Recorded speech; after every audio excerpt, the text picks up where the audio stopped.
All right, after a months-long trade war, a federal court has ruled that most of President Trump's tariffs are illegal. They remain in place, I believe, till October 14th, but a Supreme Court showdown looms over presidential authority. The president warning federal courts that without tariffs and all of the trillions of dollars we have already taken in, our country would be completely destroyed and our military power would be instantly obliterated. But Treasury Secretary Scott Bessent is confident that the Supreme Court will uphold President Trump's tariffs. Listen.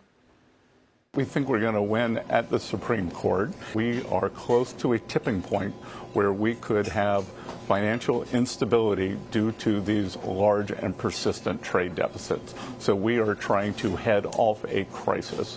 Okay, so what I find interesting about this is, and as we were coming in from the last break, we showed President Trump, Lou, with the boards from Liberation Day, with those colored boards that were all based formula-wise on trade deficits. And yes, those formulas were extreme. The percentages were extreme. They ended up being scrapped and individual deals negotiated. But we're coming back to this narrative of trade deficit being a national emergency. Remember, we've got reciprocal tariffs, and then we've got national security tariffs that the court actually upheld and said those were okay, but it's these reciprocal tariffs that the court felt were not okay. I spoke to Peter Navarro this weekend. He talked about trade deficits being a national emergency and being tied to national security, and that is the argument that they're going to make to the Supreme Court, that Trump's got the right to impose these tariffs. So at this point, this is not a market that wants to hear of changes in policy, right? Scott Bessent told us we were going to have a lot of our deals done by October. The China deadline is in November.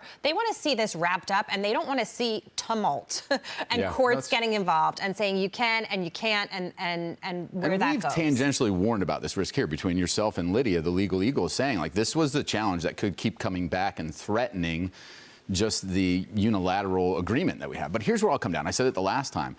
Two parties have agreed to these tariffs, right? Just because the court deems them not valid, they'll find another way because both parties have agreed. So if they say it wasn't done right geographically, then he can do it on a sector-by-sector basis because those have been deemed legitimate. So automakers are going to be subjected to them. The president can go back. You don't have to retrade the agreement. The two parties have agreed to it already. So I think that's why the market really hasn't sold off massively on this. It's a little bit of a jitter to it, but everyone knows we've had this on again, off again. Tariffs are on, they're off, they're on. And I'll anchor it in this. The average trade deal historically has taken 18 months to negotiate. So the amount of trade deals the president has done in a short amount of time is historic. It usually takes about 43 months on average for them to be implemented. So we're still in the early innings of getting these things done. And I think, again, the market's forward-looking. They see this as in the rear view. My first thought was exactly what yours was, which is, well, the administration has promised most of the deals will be done by October. October decision doesn't necessarily matter if both sides have already agreed to it. But I poked around a little bit on that, and that's not necessarily the case, and that may not necessarily be the outcome. Marcus, I see you shaking your head.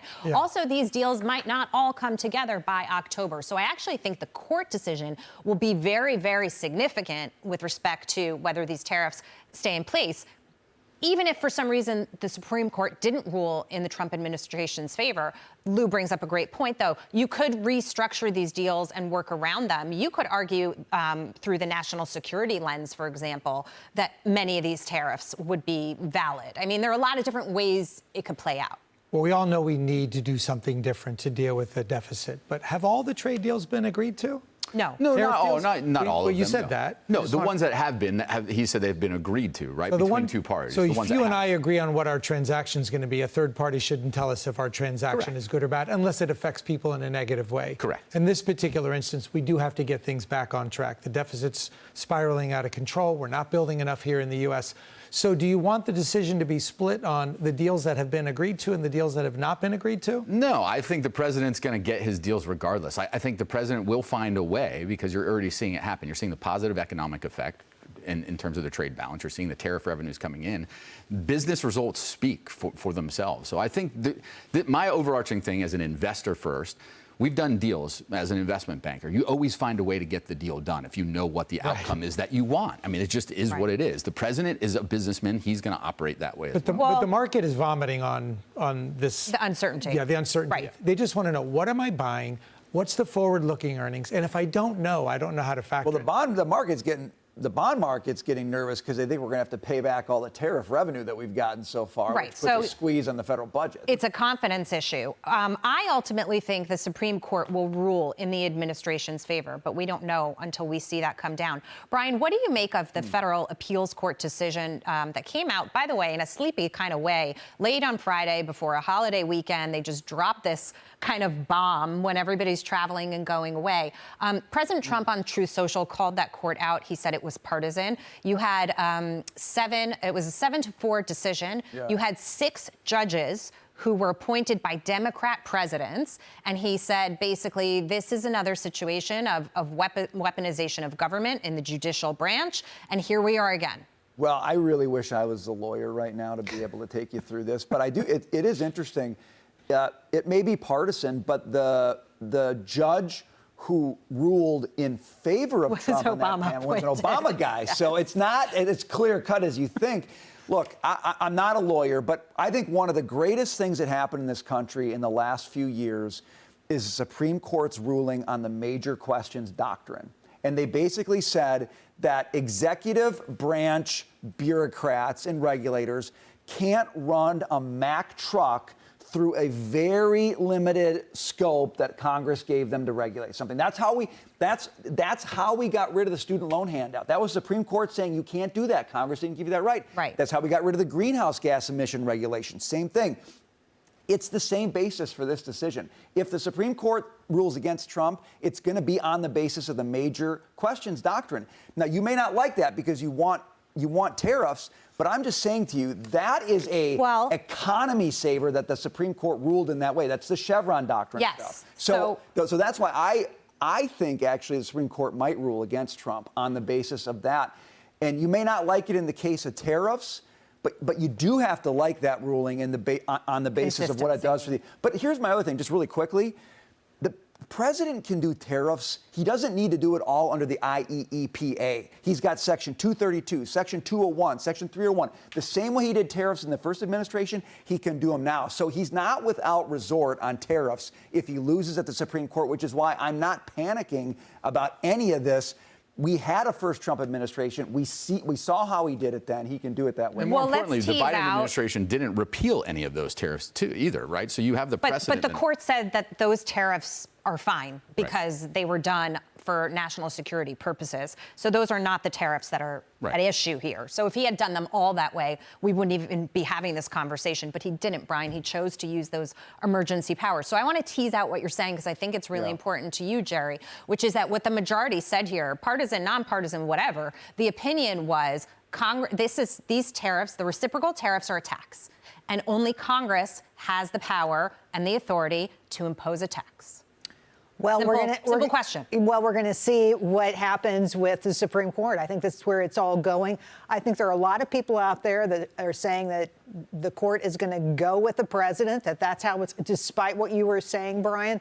I'm in a wait and see mode because I'm not an attorney either. I can't weigh these things out. I can't sift these things out. And you're seeing the market struggle with this today, too. They're also struggling with that big meeting with, the Chinese leader and everybody getting together on a world stage. So there are a couple of headlines out there that are concerning the markets, I know. This is going to be interesting to watch. Can I just add one addendum to what you were saying? Congress has the power to tax. Congress can give the president the power to impose taxes.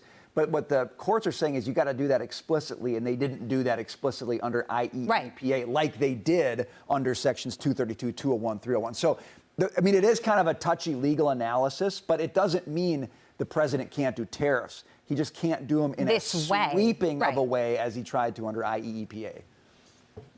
What's that face? Markets. Then why not go to Congress? With this legal analysis. Why not go to Congress? Because they won't give him that power, I don't think.